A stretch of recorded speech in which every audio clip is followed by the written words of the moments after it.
अस्सलाम वालेकुम। कैसे हैं आप लोग? सब ठीक ठाक होंगे। और आज आपके लिए एक बहुत ही मज़ेदार रेसिपी लेकर आई हूँ। तो बिस्मिल्लाहिर्रहमानिर्रहीम से शुरू करते हैं। ये है खशखश की रेसिपी, जिसे ज़्यादातर खशखश या खशखाश बोला जाता है। ये बहुत ही मज़ेदार रेसिपी तैयार होगी। आप देखिएगा कि ये कैसे तैयार हो रही है। सामने आपके इंग्रेडिएंट्स मौजूद हैं और मैंने ये खशखश भिगो दी थी ओवरनाइट। आप भी इसको ओवरनाइट भिगो दें और आगे मैं सारा प्रोसेस आपके साथ शेयर करूँगी। तो ये रेसिपी कार्ड आपके सामने मौजूद है, इसको फॉलो करें। ये देखिए, ये मैंने एक मशीन में इसको मैंने अच्छी तरह से जग में पीस लिया था और मैंने साथ में आधा गिलास पानी रखा है। आपने थोड़ा थोड़ा करके इसको पीसना है, बिल्कुल अच्छा सा इसका दाना जो है पिस जाना चाहिए। और फिर दोबारा से मैंने थोड़ा सा पानी इसमें ऐड किया है। एकदम से हमने बहुत ज़्यादा पानी ऐड नहीं करना है, थोड़ा थोड़ा करके पानी आप इसको पानी इसमें डालें और इसको आप पीस लें। ये देखिए किस कदर मज़ेदार सी ये मुलायम सी पिस गई है, इसलिए कि ये मैंने इसको ओवरनाइट भिगोया था। आपने भी इसको याद से ओवरनाइट ही भिगोना है।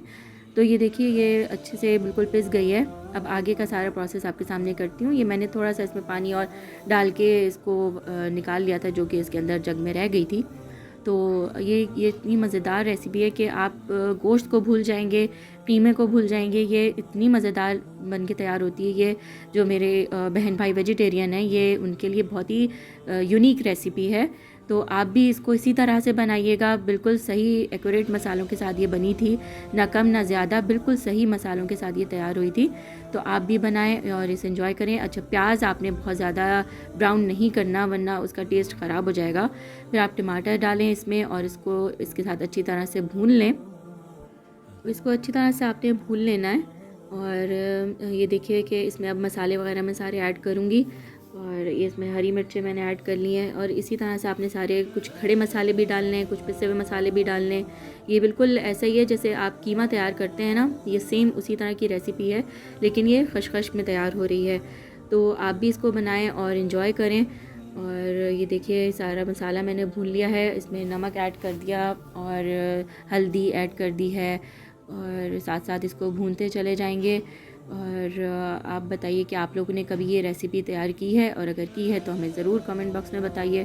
थोड़ा सा पानी डालें ताकि मसाला जले नहीं। और साथ साथ आपने इसको मिक्स करते रहना है। और ये इसमें खशखश मैंने डाल दी है और ये देखिए किस कदर मैंने इसको पीस लिया था अच्छे तरीके से। और अच्छी तरह से मिक्स कर लें। अच्छा, वीडियो की स्पीड बढ़ाने का मकसद ये होता है कि आप लोग बोर ना हो जाएं, तो इसीलिए ये मैंने स्पीड थोड़ी सी वीडियो की बढ़ा दी थी। तो अब ये इसमें मैंने अच्छी तरह से खशखश को इसके अंदर मिक्स कर लिया हुआ है। और अब इसमें मैं 1 कप जो है वो दूध का ऐड करूँगी। दूध ऐड करने का मतलब ये है कि भाई क्रीमी सा टेक्सचर आ जाता है इसमें। और साथ ही 1 कप पानी भी ऐड कर दिया है मैंने। तो ये आपने दोनों चीज़ें ज़रूर ऐड करनी है, क्योंकि अभी खशखश ने थोड़ा सा और गलना है, इसका दाना अभी और अच्छी तरह से मुलायम होगा। और ये देखिए अच्छी तरह से इसका जो पानी और दूध था वो खुश्क हो गया और ये दूध की वजह से कितना क्रीमी सा इसका ये टेक्सचर आया है। ये तकरीबन पूरी तैयार थी। अब इसको मैंने भुना है। भूनने के लिए इसको 5 से 10 मिनट दीजिए, अच्छी तरह से इसको भून लें ताकि इसका ऑयल ऊपर आ जाए। और ये देखिए क्या मज़ेदार ये रेसिपी बनी है। और आप इसको इंजॉय करेंगे नान के साथ, चपाती के साथ। ये भी बहुत जल्दी तैयार हो जाती है, इसमें भी टाइम नहीं लगता। ये देखिए हरी मिर्च और धनिया से मैंने इसको गार्निश कर दिया है।